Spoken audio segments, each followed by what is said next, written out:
Alright जनाब, let's get ready for consolidation. Consolidation is a very exciting topic, बड़े मजे का टॉपिक है। मुख्तलिफ स्टैंडर्ड्स के मिल के जो है से मिल के ये टॉपिक बनता है। और अगर फाइनेंशियल रिपोर्टिंग का पेपर पास करना है तो कंसोलिडेशन की तैयारी किए बगैर आप वो पास नहीं कर सकते। बड़े सवाल आते हैं इसके और बड़ा रिस्क होता है अगर आपने उसकी तैयारी प्रॉपर तरीके से नहीं की। सो कंसोलिडेशन का टॉपिक हम स्टार्ट करते हैं। हमारे जो लर्निंग आउटकम्स है इस एरिया के वो हमारे हैं। इंट्रोडक्शन हम समझेंगे कि कौन कौन से स्टैंडर्ड्स कंसोलिडेशन के अंदर कवर हो रहे हैं। हम बात करेंगे टाइप्स ऑफ इन्वेस्टमेंट्स की। हम बात करेंगे कॉन्सेप्ट ऑफ कंट्रोल की, बिकॉज कंसोलिडेशन का टॉपिक बगैर कॉन्सेप्ट ऑफ कंट्रोल के पॉसिबल नहीं है।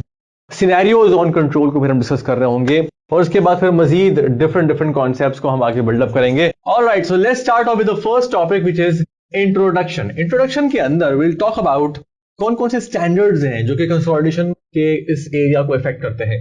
So let's talk about, for example let me right here group accounts. ठीक है, इसको ग्रुप अकाउंट्स भी कह सकते हैं आप। और या कंसोलिडेशन जनरली जो है इसके एरिया में कौन कौन से रेलिवेंट अकाउंटिंग स्टैंडर्ड्स हैं। So let me make a chart here. ठीक है, let me make a chart here and let me tell you कि पहला standard, let's suppose, let me just write down standards. तो IAS 27 है एक standard जो कि बताता है आपको सेपरेट फाइनेंशियल स्टेटमेंट्स के बारे में। ठीक है, हम बात करते हैं इसके बारे में। फिर आपके पास एक और स्टैंडर्ड है विच इज IAS 28। ठीक है, IAS 28। IAS 28 tells you about investment in associates। Investment in associates के बारे में गुफ्तगू करता है। Then we have a standard called as IFRS 3, which is a business combination. I want to make sure that I don't write incorrect names. So business combinations, all right.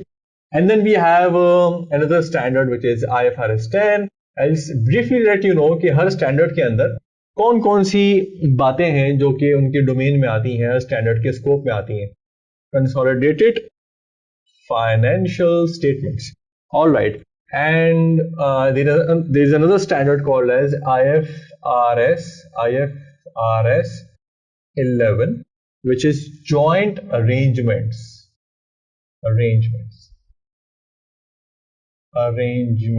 ठीक है जी, तो ये हमारे पास स्टैंडर्ड है IFRS 11।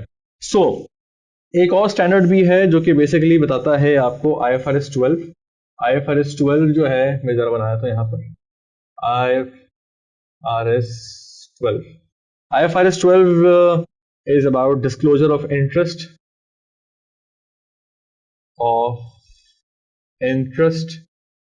in other entities।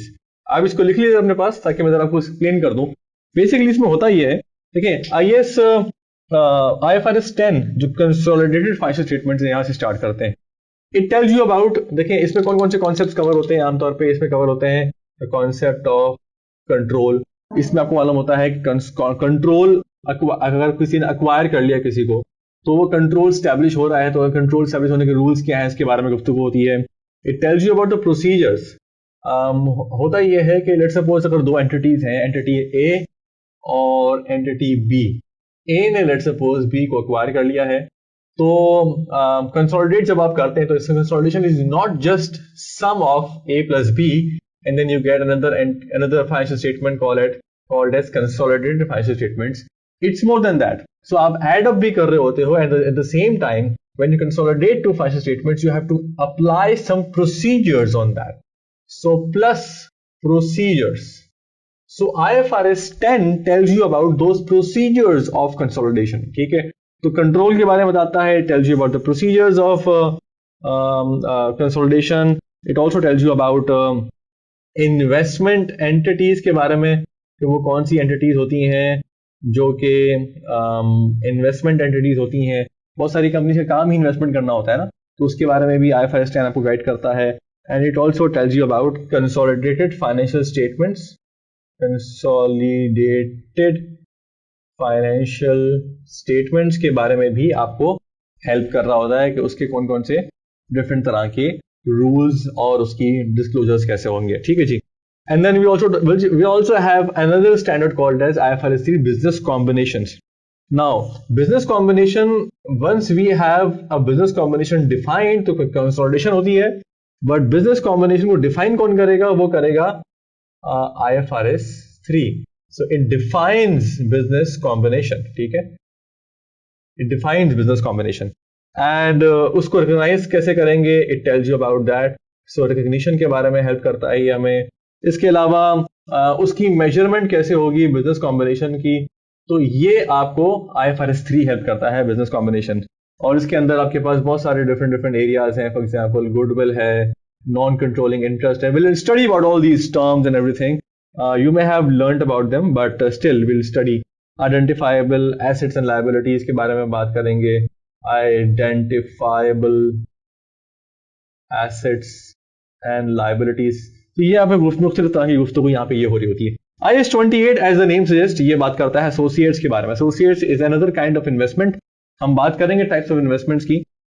Associates की accounting के बारे में गुफ्तगू करता है. And we know that we do equity based accounting, and if we do equity based accounting तो उसकी इक्विटी अकाउंटिंग कैसे होती है, इसके बारे में IAS 28 हमें हेल्प करता है. IAS 27 is basically about presentation of investors separate FS as the name suggesting. So अगर let's suppose A ने acquire कर लिया है B को, so A plus B ये हमारी गुफ्तगू हो रही है IFRS 10 में, IFRS 3 के अंदर. बट A की जो स्टैंड अलोन फाइनेंशियल स्टेटमेंट्स हैं उसकी सेपरेट FS जो है वो किस बुनियादों के ऊपर होगी, तो इसके बारे में IAS 27 आपको गाइड करता है. And IFRS 12 is already very self-explanatory. It tells you about disclosure of interest in other entities in your financial statements. तो ये बेसिकली हमारे पास बात हो रही है. हमारे पास जो लास्ट है वो क्या है? IFRS 11. IFRS 11 दो चीजों के बारे में बात कर रहा होता है. Joint arrangement. Joint arrangement is another kind of investment, जो कि हम बात करेंगे अगले टॉपिक के अंदर कि हमारी डिफरेंट टाइप्स ऑफ इन्वेस्टमेंट्स कौन सी होती हैं. उसके अंदर दो टाइप्स हैं जॉइंट अरेंजमेंट की. Either joint arrangement is a joint operation और अ जॉइंट वेंचर. तो इन दोनों के बारे में, जॉइंट ऑपरेशन की अकाउंटिंग कैसे होगी और जॉइंट वेंचर की अकाउंटिंग कैसे होगी, दोनों के बारे में IFRS 11 हमें गाइड करेगा. सो बेसिकली ये थोड़ा सा इंट्रोडक्शन है कि हमारे पास कौन कौन से स्टैंडर्ड्स ऐसे हैं जो कि हमारे इस टॉपिक को, कंसोलिडेशन को इफेक्ट कर रहे हैं. और हमारे पास बहुत सारे दरमियान में डेफिनेशंस, रूल्स कहीं कहीं से उठ के आ रहे होंगे. हम कंसोलिडेट करते हैं तो फिर एसोसिएट्स को भी करते हैं. हम कंसोलिडेट करते हैं तो फॉर एग्जांपल उसके अंदर इसका भी इंपैक्ट आएगा, इसकी भी इक्विटी अकाउंटिंग हो रही होगी.